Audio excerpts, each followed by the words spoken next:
Hello, everyone, and welcome to our webinar this afternoon. We're going to wait just a few seconds to make sure that we've got all of our attendees in, but we're so excited to be with you all this afternoon and welcome our career coach, Tiffany Franklin.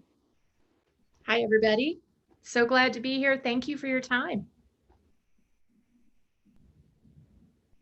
We've got lots of people rolling in. Again, so excited to be with you all. I always want to say see you all, but I guess that's not quite what we get to do in the virtual world. All right. Well, I think we've got a good group, so I think we'll go ahead and get started. Welcome to today's webinar, Elevate Your LinkedIn Game, 10 Ways to Maximize Your LinkedIn Strategy and Cultivate Meaningful Connections. Brought to you by your Vanderbilt Alumni Association. I'm Sarah Whitney Anderson, Assistant Director of Alumni and Student Engagement, and I'm so glad you could join us from wherever you are today. Today's webinar will last around 45 minutes with time at the end for questions. Please feel free to type those questions as you have them in the chat box, and you can send them directly to me. And we will make sure that these are addressed in some way before our time is up. We will also be sharing today's recording and post it on our webinar page on VU Connect, but we will also include it in the email that will go out later this week. Many of you know our presenter today, and I'm so excited to welcome her back. Tiffany Franklin is an executive consultant and career coach with over 20 years of experience, including 6 years as Associate Director of Career Services at an Ivy League university. In her prior role, Tiffany served as a tech recruiter for international creative staffing. She sourced candidates, conducted interviews, and submitted talent to hiring managers based at Fortune 100 companies in Silicon Valley, New York, Philadelphia, Austin, and Atlanta. And if you'll go ahead and forward to our next slide, I'd also like to talk to you about this week's main event, Networking Night. I'm so excited to have these many events this week, kicking off with this career webinar today. We have a lot of fun events leading up to Networking Night on Thursday, so be sure to join us tomorrow for a networking lunch for job seekers. Tiffany will actually be with us again tomorrow, and I'm so excited to host that conversation with her and talk about job seeking, changing careers, and many things that are evolving in our world right now. And then we will also have an international networking lunch on Thursday at 12 Central Time, in case that is something you're interested in. Feel free to tell your international friends. And then we do hope to see you all at Networking Night Thursday night. We have 9 industries and over 500 alumni signed up. So I'm really excited for this event. But now I'd like to turn it over to Tiffany and let her get started her program. Thanks, Sarah Whitney, and thank you, everybody. I know everybody's time is really valuable, and I want to make it helpful for you today. So appreciate this opportunity. Just to let you know, my story with LinkedIn, it was kind of one of those where I've had a lot of stops and starts. So I first joined in 2007, but basically I was just using it to collect contacts, just, like I just saw it as a professional version of Facebook. And then it wasn't until a couple of years later that I really started using it for my coaching business that I launched in 2011 when I was doing profiles for people. But then it's funny how you can go through different phases with LinkedIn, because in 2013, that's how I found my recruiting job on the job board. And I don't even think I knew that existed till a couple months before I saw it. And then, of course, as a recruiter, it was where I would post jobs and find some of the best candidates. Like anything, you have to do your due diligence, but it's very expensive as a recruiter to post a job on there. So I find that the quality tend to be a little bit higher and more serious people. And then at Vanderbilt and Penn, working in career services there, I would help students do research and also my executive clients find jobs and build your own network. But I think what's so cool about LinkedIn, it's your, calling card to the world. And even just this summer, I made a big move. I decided to move from Philly to Florida. And after 9.5 years of balancing my coaching work with my full-time work up at Penn, I have now gone full time. I'm a couple weeks in. And just last week, somebody out of the blue reached out to me. We had known each other on and off Penn, hadn't seen them in a few years. And they said, "Hey, I saw your LinkedIn, wanted to see if maybe you're interested in this." And so I found just some opportunities that have come my way. Now, granted, if I were in the middle of a big job search, I would be much more, active in reaching out to people. But it's interesting how it can just, I think it sets you up for serendipity if you use it right. So whether you're launching your career or you have years of experience, just having this solid present is super important component of your professional brand. And especially now that everybody's on Zoom for so many hours a day, and many people are working from home.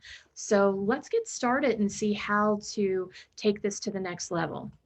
Now, as far as our topics, there's a lot we're going to cover. So, what I'm going to do is kind of go more into the breadth and a wide array of things. But then at the very end, I will have a list of resources. I'll have a link. I'll have these slides for you as well. So that way, if you want more in depth about any one of these contacts, for instance, when connecting with others, I'll tell you how to do it. But then I have some links that will give you actual text of messages for when you reach out. So that way, with the time we have, we can cover a lot and go deep, but you can do that later. So things we're going to talk about: why is LinkedIn important, making connections, making the most of your existing contacts, the job board, updating your profile, how to use groups, thought leadership, displaying your work, connecting with recruiters, and research. So, some next level tips for LinkedIn I want to kind of weave in throughout. One of the first that I didn't realize until recently is that you can send voice messages on LinkedIn if you use the app. You can't do it with the laptop, at least from what I can tell. So, say that somebody, you ask them to connect and they do, but then it's kind of like, where do you go from there? Because a lot of times that's where a drop off point is. Well, here you can go to the little message in between you, and there's a little microphone, and then thank them with a voicemail message, which will help you stand out. In the resources sheet at the bottom, I have instructions for how to do that. So that's one of the things. Another just quick tip is be sure you customize your LinkedIn URL so it has no random numbers.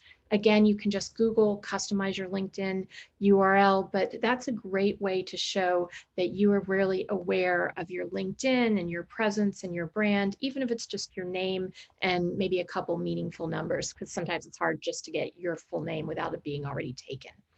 And of course, in your summary, make sure to have a call to action. Make it easy for people to stay in touch with you. So put as much contact information as you're comfortable with. So for some people, that have a business, maybe that's their phone number. For others, maybe it's the email. And if you're not comfortable with doing that, you can just encourage people to reach out on LinkedIn. There's no one right way to do things. So let's talk just briefly, why is LinkedIn important? I think it's so cool because it's one of the best, it's really the best tool to visualize and increase your network. It can help you make these meaningful connections, and it's really that digital business card and resume. But also, there's a lot of great stuff in there. If you research an industry, for those of you that are thinking of changing industries, that can be a great way to see what that other industry is like, from reading people's profiles to going into the groups and seeing what people are talking about. One thing to keep in mind: you want to be generous with people and write recommendations when you can. You can even say to somebody, I really have appreciated working with you. I want to send you a recommendation on LinkedIn. Is there anything specific you want me to highlight? So that way it'll be most helpful for them. And then if you're asking for a recommendation, always send a personalized message with your request. Again, I've got some advice about that in the resource in the sheet. I've had people ask me, well, how important are recommendations? I mean, they're not the end all be all. And if you're going to be nervous about it, then don't worry, there's other things. but it never hurts to have a few on there. But it don't feel like you have to have, 20 deep and stress yourself out on that. It's just maybe a few to highlight some of the things, especially if maybe you're thinking of making a career pivot. It can be good to have somebody you've worked with before who obviously you can maybe let them know to help you highlight that new skill. So, say you're a business analyst, but you're getting into project management, maybe you can have somebody with whom you've worked highlight those skills. Okay, connecting with others. The value of networking is just insane in that it can really accelerate your job search. I've been working for 22 years and I've had 6 jobs. I would say half of them I got just applying online. So I'm always a 50% apply, 50% networking. But networking, it can just come out of nowhere. I mean, even last week I had somebody reach out to me. And then within a couple days, it was funny. They said, "Hey, I want to talk to you. Could we set up a time?" And I wasn't sure what it was about, but I remembered working with them and one of their family members before. Said, "Sure, I'd love to talk." And I realized mid call, I was on an interview. And it was, to join this coaching firm. And it was very interesting. And then as I was changing, I thought, wow, first of all, I've never been in an interview in sweatpants. Granted, it was a phone call, but, that's 2020. And it's just interesting how I could tell then later that they had looked at my LinkedIn and looked at some of my other presence. So it's almost like you're out there networking even when you're physically not. You can often see about professional development opportunities. LinkedIn has LinkedIn Learning. And so, say there's a job that you want, and there's a skill like, say, Python, and you want to learn to code, but you've done it a little, but you don't really know that much about it. You can get on there with LinkedIn Learning and do those self-directed videos and really do a crash course for yourself, which no, you're not going to be an expert from that, but it may be able to get you past part of the interview or at least to an entry level position if you're pivoting. And of course, you can get great access to industry leaders' insights. So now that so many of us are working from home, here, I thought this was a nice picture of kind of a serene environment. And, as you're reaching out to people, you may think, oh, that could be their environment. Although I will say that chair doesn't look very comfortable. But more than likely, many of them are working like this. They may be at a kitchen table, holding a child, having their pet run by. And so it can be a little crazy. So as you're reaching out to people, maybe they don't get back to you and you want to see, okay, is it something with your message? But also it could just be, have a little empathy and think of what are they going through. And so that's why sometimes what I'll do is reach out initially. If I don't hear back, maybe reach out 2 weeks later. But I don't say anything about, oh, I didn't hear from you. I just send the first message because I don't want them to feel bad. And then if I don't hear back from them after that, I let it go. I'm a big fan of putting your outreach into an Excel sheet so then you can keep up with who you've reached out to and when and the dates. And sometimes I'll just, if I'm going through a day where I've been on Zoom all day, I don't feel like talking, then I'll just do my research gathering phase of all the contacts that I see on LinkedIn and then put them into a spreadsheet. And then later on, go back and say, okay, this week I'm going to reach out to 10 people. It's almost like a little bit of a data analytics approach to your job search or to your networking, where you start to see, okay, what message did I send? When did I send it? Which ones are resonating with people? So then you can do more of which work or what works. Because let's face it, we all have limited time and you want to be as efficient as possible. So let's talk about some common outreach mistakes. Sometimes it's almost easier to talk about what not to do, and then we'll go into best practices. So if your why is murky, you need to think about, why are you reaching out to someone? Are you seeking more information about a specific role or a company? Do you just want a relationship to that can grow? Are you hoping for a potential mentor? So think about that as you're crafting your message. And for those that, if you're hoping to get a job somewhere, you never want to ask for a job, because that just that's too much to ask, especially unless it's like a really close friend of yours or family member. Instead, I like to ask about the culture of a company. I feel like it's something that's not quite as easy to look up. I mean, if you go onto the Muse or Glassdoor, of course, you can get insights, but it's so subjective that it's a great conversation starter. Also, ask people about their experience at the company and what they liked. Get people talking about themselves. They'll think it's the best conversation they had all day. Other things not to do or make it just about your needs. I think one of the things, as you know, my networking has evolved over the years, is instead of being so nervous about what I'm trying to get, just connect with people, be interested in who they are, and don't always, a lot of your real significant networking will come when you're not looking for a job. And it's fine if you're just starting now and you are looking for a job, but just hearing about, how people are, what they do, what are they looking for, what do they like, and then thinking, can you introduce somebody to somebody else? And if you start facilitating connections, it's really great for your own networking. Um, but then, other things we talk about are your messages not focused. So while you don't want to go right into, can you get me a job? We also don't want the, I just like to add you to my professional network on LinkedIn. Never do that default message. You want to personalize. I know you can't have a lot of room on there. It's like the size of 2 tweets, but just, hi, saw you on LinkedIn and that you work at so and so, or you're working on this project. That sounds really interesting. I hope, maybe we can connect and see if there are any mutual things that could, or maybe ways that I could help you or we could help each other. Also, think about the tone. Sometimes people will write in a way that they would never speak that way. So think about what you would say to somebody in person and then see if there's a way to translate that to the page. And then you're not being persuasive enough. Maybe you haven't think about how can you make the other person see if there's a benefit for them connecting. And again, it's not like you have to go into a pitch into the personalized outreach, but just make it more than the I'd like to add you to my professional network. Okay, just some other little things here. When, people are asking you to connect, make sure that they're legitimate. You never have to feel pressured to connect with someone if they're asking you to. Um, it, and I had a question, is it better to decline or just ignore? Unnecessary connection request. So if you decline it, it's good in one respect in that you're not going to accidentally accept it later if you're batch accepting.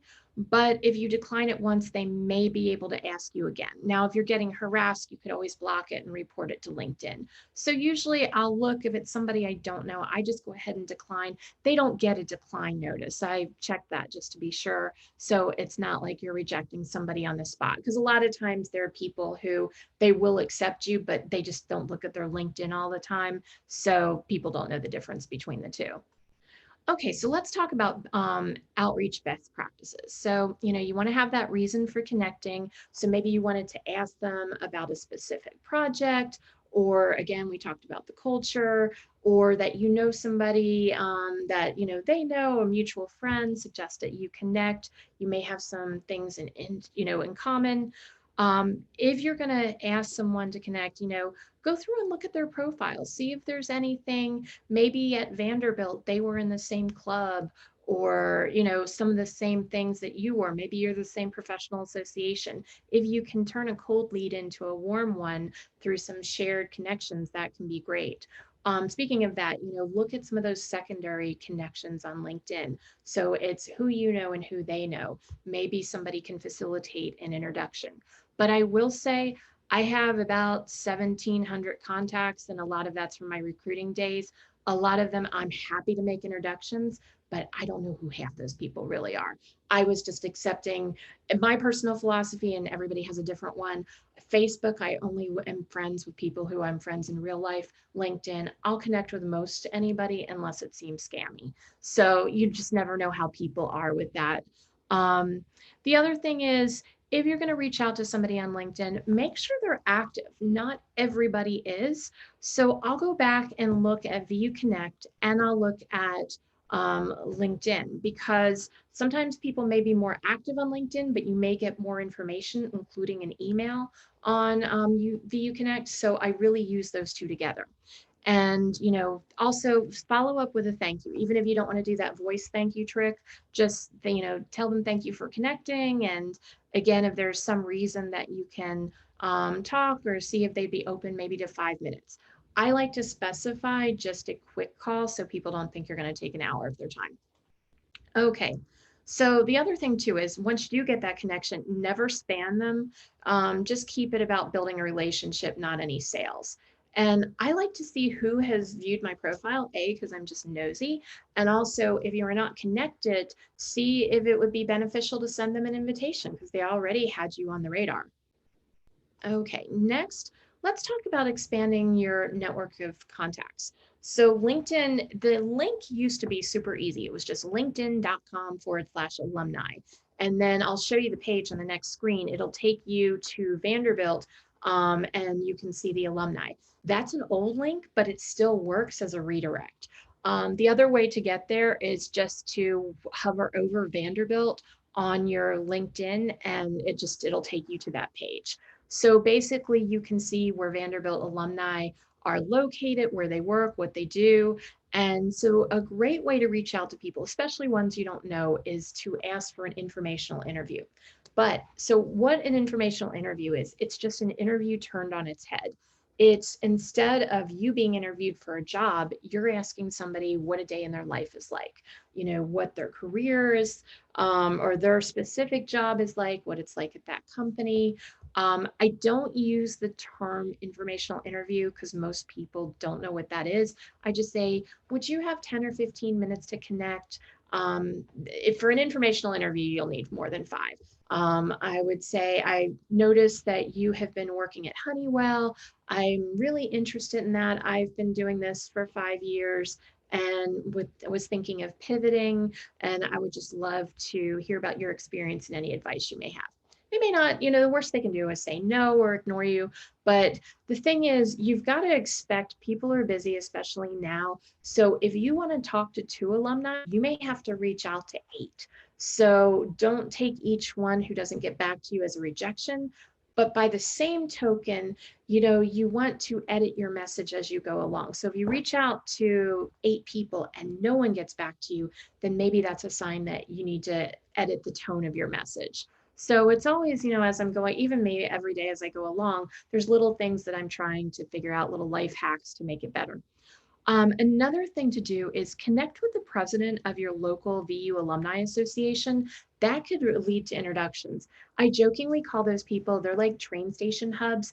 They tend to know everybody for that type of role. So, maybe see if they want to take them out to lunch or something, or take them to coffee. Let them know what you're doing. Maybe you're pivoting and say, I'm thinking of connecting with people in this field. Do you have any suggestions of anybody who I should reach out to? And anybody you talk to, it's fine to ask that question at the end. And of course, just remember to send thank yous. This is that screenshot I promised. So if you're on Vanderbilt University's page and it's cool, you can see how many connections you have. You can see the employees, they're about. But then if you go over, let me go over here to down on the bottom left, you'll see alumni. And then this is what comes up. So there are 83,510 Vanderbilt alumni on LinkedIn. And then that where they live, you can do the show more, where they work. And you see the people's profiles below. That will change as you put keywords in. So for instance, you put consulting or consultant, and then you say New York. And it's a fun way to be able to see who people are and just keep scrolling down. So as I was saying about that spreadsheet that you do as you're gathering your contacts for outreach, this is where I go to populate that spreadsheet. And when I say populate, I am just literally, typing in their names. I'll do the link for their profile, and then I may put their year and which company they're at or something, or if there's anything in common, just to help me keep it all straight. Now, for your existing contacts, as you're reaching out to them, just remember, be genuine and consider the context of your past relationship. If it's somebody you worked for 5 years, you used to go to lunch all the time, reaching out to them can be very different. It can be, how's the family? Look up some things if you can't remember the kid's name, so you can try and put that in there. Think about how long it's been, and maybe it's just seeing how they're doing, not even asking for anything. But also it can be cool to see where they've gone. If you both worked at the same place, what has their path been since then? And, think if there's anything way that you can add value to them. I like to talk about this tiered approach where, especially if you think you may be looking for a job in another few months, then start by just small outreach where you're not asking anything of anybody. You're just trying to catch up on life, see how they're doing. And then maybe depending on how that goes, you could see, hey, I'm doing a job search, see if they offer to help in any way, or if they don't, say, hey, do you have any ideas of anybody I should talk to, or what's your experience been like if they're in that industry? And again, just use empathy in your outreach. I feel like this is such a valuable tool in any job search to think of, if you're sending a message, how would you feel if you were receiving that, from somebody you hadn't talked to in 5 years? Which is just a reminder to try and keep up with people. But of course, I know we all get busy. Okay, so one of the big things, and I had mentioned it before with LinkedIn, with it being your calling card, it can be a great way for recruiters to see you, to find a job, land a client, expand your network, either leisurely or strategically, which again, different phases of my life, I've done both. Some people, they may get invited to be a board member. You can demonstrate that leadership in the field and, just determine how you update your profile is going to be dependent on what your goals are.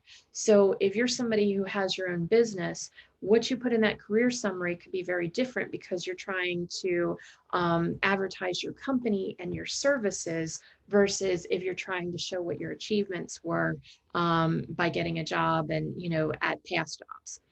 So in updating your profile, just a few things, update and complete contact info and write a meaningful headline with keywords. You only have so much space, but you don't want it just to default to what your current job is. So sometimes people will say, I'm a marketing professional with 10 years experience. Or, for me, I do executive career coach. I may add to that as I'm still updating mine right now. But you can put a few keywords in there. Make sure that the university you attended is there, and that should be just by filling out the education section. You really want to fill out as many sections as possible and use that about section as a career summary. That used to actually be called this career summary. LinkedIn changes things from time to time. Add media in the features section, and be sure to list relevant and recent jobs. So I pretty much with my clients, and I know they'll fight me on this, but with recruiting, you got to be careful with ageism. I'm in my 40s, and even now I'm probably close to taking off my first job or two. So only go back, keep it in the 2000s.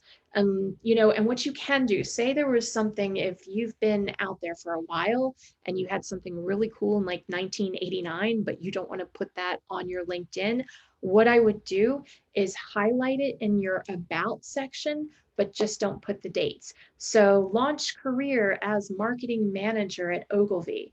And then, but you don't say when, and then you only focus on your job since then. So that's just a little trick. Also, make sure that you link your roles to the company pages. So the way that you can tell this is working, if when you put the company name, a logo should come up if it's already in LinkedIn. Now, this is not something that you are able to change a company's logo or, and sometimes people, what they'll say is, well, the company as a whole, but not the division. So what you can do is just leave the company as a whole name. So, maybe it's Google, but then your job title could be, project manager, and then in parentheses, the department or whatever it is. There's different ways you can do it. There's no one right way. In your jobs, make sure you focus on the achievements, but also be careful of sharing too much on LinkedIn. There may be stuff that you share on LinkedIn that you share on your resume that, due to non-disclosure agreements, would not be good to be public. In some cases, if people can't name their clients, what they may say is a leading airline or a leading beverage, or Fortune 500 client, something like that. And then fill up your skills section and edit that from time to time to make sure that you have meaningful skills and not just throwaway ones that you put in way back when. So with the featured section, this is for my profile. What you can do is go to that little pencil, and that's where, if you've been published or have some other things, maybe a link to your site, it's very easy just to copy the URL, put it into that section. And it's a great way, like a little portfolio. We'll get more into that later, but to highlight what you've done. Okay, so when you optimize your LinkedIn profile with keywords, just one of the things you may want to do is look at some of the job descriptions that you want and think about what are the keywords that are coming up, and then weave them in not only to the skills section in your profile. You've got up to 50, so take advantage of that, but then also in that other part of the top section, you can put, like in the career summary or the about, you can put areas of expertise or key skills and maybe pick out 6 items. So it could be leadership, business development, maybe it's B2B, B2C, all these different skills, negotiations, contract management that you think would be good. That's especially good if you're trying to pivot. I had gotten the question that if somebody wants to switch industries, can they put that on their LinkedIn profile? If you want to, you've got to be careful, because if you put it too blatantly, recruiters and your contacts and colleagues at your place where you're working now could see that. So one of the things that you can do is not say that you're looking for another industry, but in your area of expertise or key skills, really highlight some of those transferable skills to the industry you want to go. So okay, an example of this would be, say you're a consultant and you're working in this one industry vertical and you really like it and you want to switch from being a consultant to just going into that industry. Say it's, healthcare analytics or something. So what I would do is, on my LinkedIn profile, both in the career summary section, I would highlight data analytics for blankety blank industry. And then under my actual job description, I would pull out some of those projects, again, as long as I could talk about them, and mention those things that I have done. So you're highlighting those skills without actually saying you're switching. So that could be one way to kind of, bring stuff to people's attention, but hopefully not bring the wrong type of attention if you're trying to keep it a little bit quiet. And again, we talked about customizing that headline. So here's just the skills section. They often, if you do add a new skill, they can make suggestions, which is helpful. One more thing about letting recruiters know you're looking. The way that LinkedIn changed it, you can see circled in red, show recruiters you're open to work. So if you do the get started, and then you look at the job titles, locations, open to remote, the thing is, there's a drop-down box at the bottom. You decide only recruiters or all LinkedIn members. Even recruiters from your own company could see that. So if you're truly doing a confidential search, then I would not do that. But the thing to keep in mind is, well, yes, there can be great opportunities that can just come to you for LinkedIn. Most of the time, if you're doing a job search, you need to be way more active than that and actively seeking out opportunities. So I think the security of your current job is more important than maybe just some random outreach that could possibly happen, because you can still get a job, in a confidential search by actively sending out applications. One other trick I do is on the cover letters at the bottom, I'll just mention this is a confidential search. Okay, let's move on to the job board. Again, I think there's really high quality jobs on here. You can search for positions a few ways: the title, the tech skills. So for some people, they may look under just project management. Others may look project manager. Try it a few different ways. What I would do is brainstorm about 10, 15 different skills for the types of either competencies and areas that you want to do, and then put those keywords in and play around with it and see what comes up with the best search. You can create search alerts. So it's basically like you go fishing once and then let the fish come to you. You can have 10 of these alerts. So I may have a really broad search, I'll have a super specific one, and then one in the middle.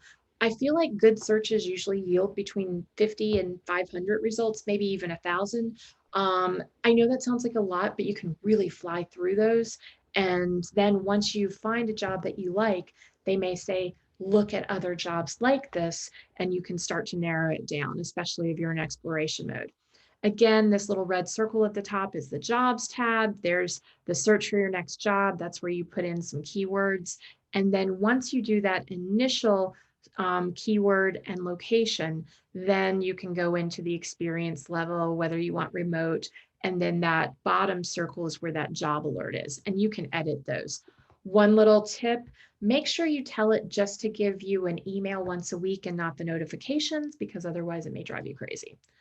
Okay, some other ways to use LinkedIn for your job search. We talked about the optimizing the profile with keywords, identifying opportunities, relevant groups. You know what, I'm going to bypass this because most of this we're just about to get into and for time. So join relevant industry groups. So you can use keywords to find these. If you apply, it could take a few days before the moderator approves you. Don't worry about that. That's just pretty common. I like to observe the discussion first, kind of see what people are saying, fly on the wall, get a sense of the tone before I start contributing. And then when you're ready, go ahead and do that and reach out to people in the group. It can be great. These are people who are passionate about whatever you're in. So there could be great possibilities for advice or just to expand your network. So if you go to the very top of LinkedIn and put in project management or just whatever your keywords are, you can see in jobs, services, people, groups. So then I select groups and the next thing you get are these. So I look at the number of members, but then also how do they describe themselves? Maybe even look at some people who are doing jobs you want and look at groups they're in or what they're following. So that could be helpful too. Again, engage in discussions when you can. And, be sure to share some content or maybe, contact those fellow members. You could even start your own group if you don't see one that is for your niche. And then I have some resources at the end, the Muse and Forbes articles for more details on making the most of this. So next is thought leadership. As you think about how to really take LinkedIn to the next level, I feel like this is the area that's the best for that. And you want to define your personal brand. I have a ton of links that I've put in the resource that really go into more about how to do this. I feel like 3 of them were how to become, how to be, how to the path to thought leadership runs through LinkedIn is the title of one. But basically, they talk about what's the intersection of what you are good at, because I think that's where you can find your niche and really stand out. And that's how you find your audience. So think about a tagline. Like for me, I on my Upwork site, I put helping you market yourself into a better job. You want to, again, optimize the profile, connect with the audience, create that contact, and just keep the connection going and engagement. So how do you engage? Everybody talks about that. One of the most valuable forms of engagement is commenting. See if you can add to the conversation in a way that's respectful to the original poster. And when commenting, make an effort, see if there's a way you can bring a new insight, or even just asking a great question can help you get engaged in conversation with people. Now, if you say you put a comment in there and you were doing it from your phone or somewhere, and then you realize there's a spelling, you can just edit it. So if there's an issue, it's not like it's up there forever. If you want to quickly take it down. So that's something. And instead of just reacting to a post, just liking it, I think it's nice if you can comment and again, take it to that next level. And if people send comments on your work, then you can connect with them and maybe start some new networking relationships that way. As far as displaying your work, you can add links to articles, websites, projects in the featured section at the top or within the experience section.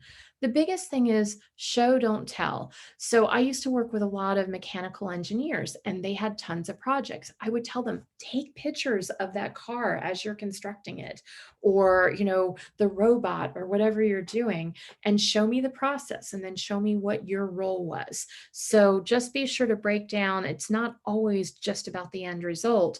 It's taking people through the journey and highlight your achievements. And, that's how you can build your brand or solidify it better with examples of your work.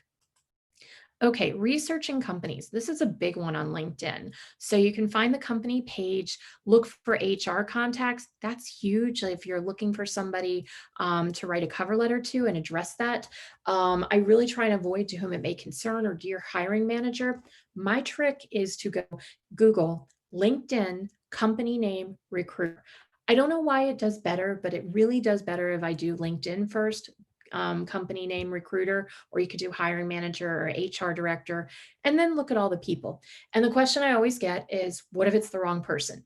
Well, when I was recruiting, I would get stuff from people all the time where my colleagues would say, hey, Tiff, this came in, it's really yours. And it's like, oh, or, Diane, this should be yours. So the person who put that name on there, I know it's different. If you can see who posted that job and you send it to somebody else, then that's, something to avoid. But if there's no way to find a contact name and you do a little research, then that shows you already went above and beyond. It's like with cover letters. When I would post a job and maybe on a Friday and I'd get like 100 resumes over the weekend, maybe 20% had cover letters. Everybody would say they went above and beyond, but those 20 showed me that they did. Now, when it came down to it, I was doing tech recruiting at the time, so I needed somebody who had certain skills. So I wouldn't necessarily hire one of the people with the cover letters, but I would look through. And no, I wasn't going to read it word for word, but I would skim to see how they communicated and, pitching. I know cover letters are a controversial thing. Half of the recruiters swear by them, half, don't even read them. You don't know which half you're going to get. But again, I think it can be a great way to pitch yourself and show you're going above and beyond. Um, Other things that you can look at the company site, see about job descriptions of staff members who have jobs you want and what their path was and what their groups are, and cross-reference with VU Connect, because I think LinkedIn and VU Connect are great together to help your research. So here's Google's page. You can see the tabs over on the left about life, jobs, people, and they may have some other descriptions. So it's just a helpful thing to take a look at. So the one of the big things I always get asked, how do you contact recruiters in a way that gets them to, get back to you? So apply to the job on LinkedIn and follow the exact instructions listed. When I would post on LinkedIn, I wanted the applications to be on LinkedIn for my personal thing because of the way my company structured it. And some people would just email it to me. And I was fine. I'd still look at those, but then I'd have to go back and tell them to apply that way. So be really careful. Some will let you apply just on LinkedIn. Others will, I would apply on LinkedIn, but then maybe apply on the company site too. And, if you send the application, you can check in a week or two just to say, I'm excited about this role. Given my 10 years experience, I feel like I would really contribute. Think about what you can do for them. And I just wanted to ensure you receive my application. Please let me know if you have any questions. Um, if you're reaching out to a recruiter, see if there are any commonalities from their LinkedIn profile of schools, companies, associations, activities. All those things could be maybe a talking point. Maybe you both spent a summer abroad in Scotland or something. That could be something to talk about.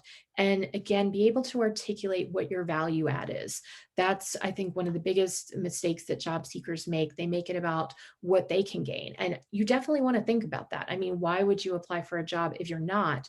But as you're pitching yourself, it's in terms of how you can help these employers ease their pain points. Okay, next, just I like this, a goal without a plan is just a wish. So much of this is about being strategic. And I hope that these tips will help you. Some just other tips for success are you want to tailor your resume to each job, which is essential.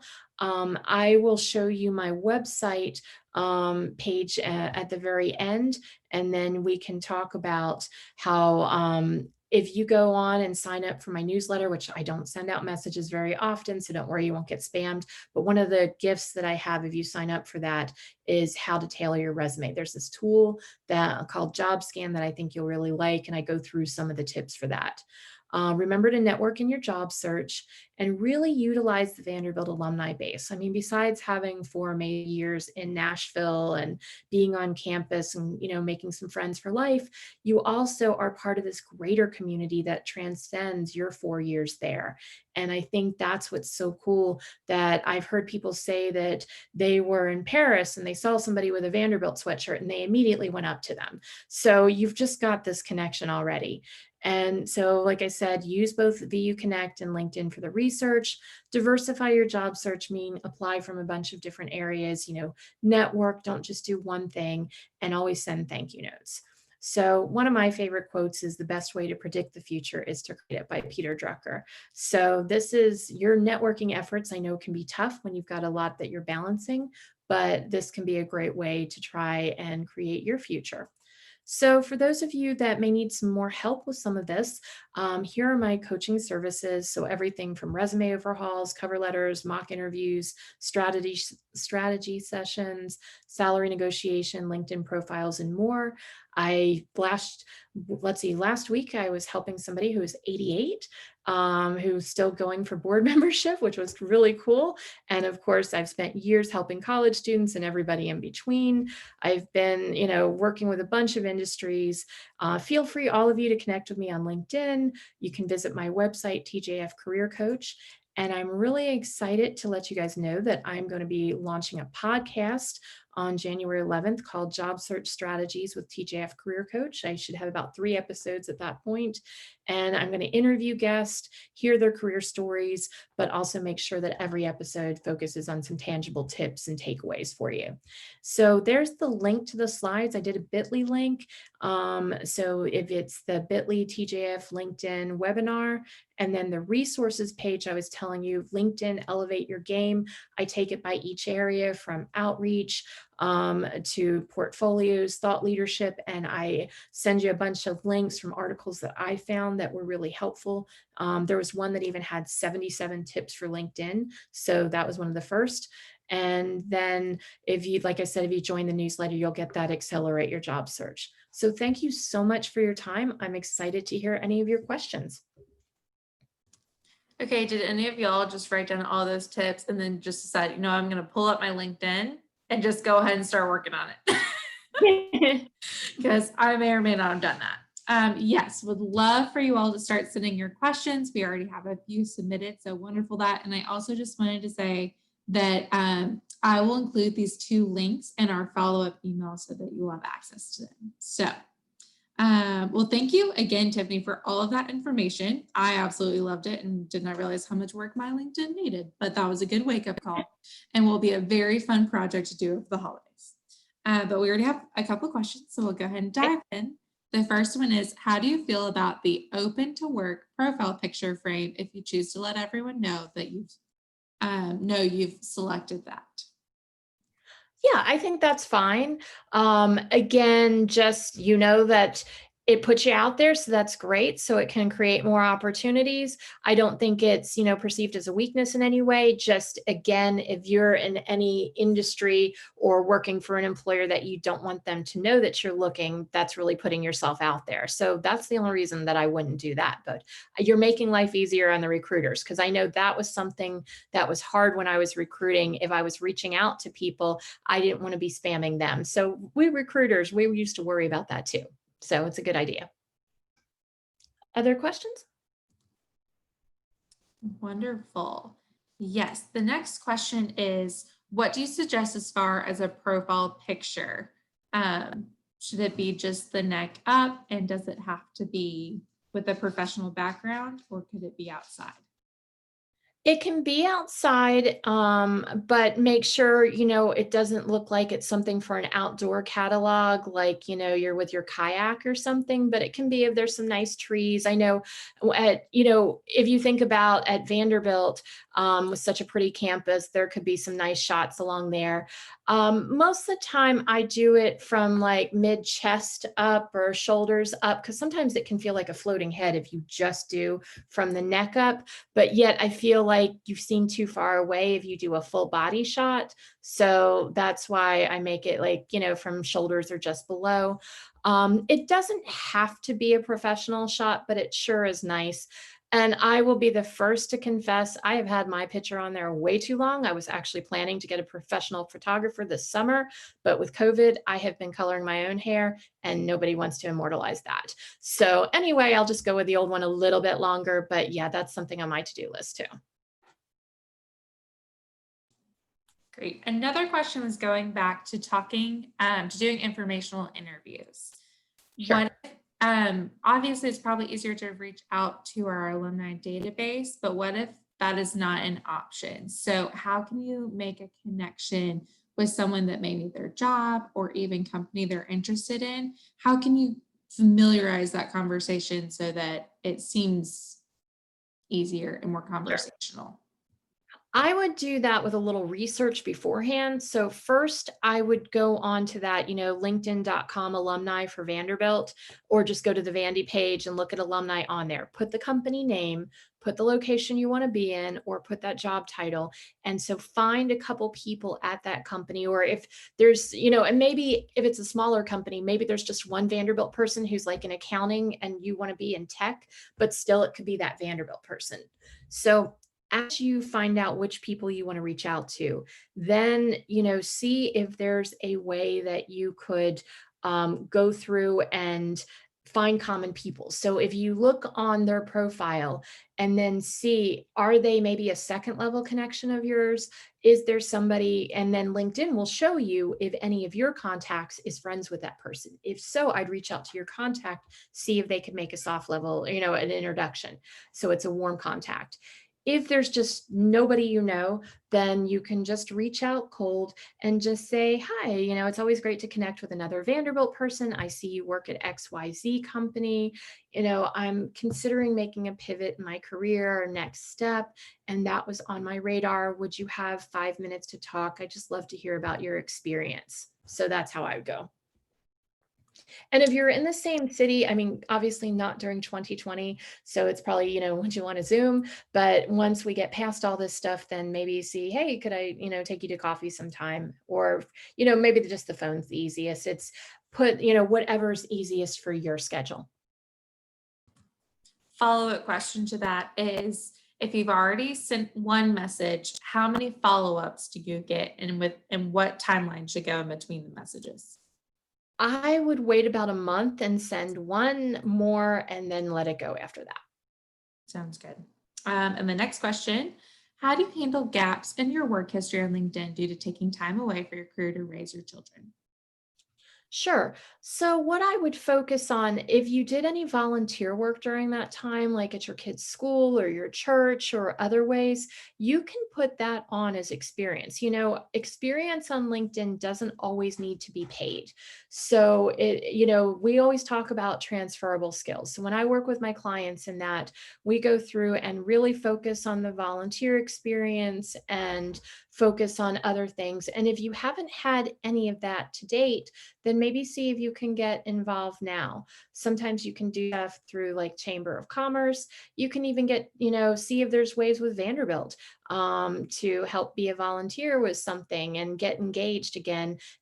Or you can go to the professional association of where you want to work. Say you used to work in marketing communication way back when. You could see something again with Chamber of Commerce or with that association, get involved in some volunteer work, and sometimes that can go back into an opportunity within a couple months.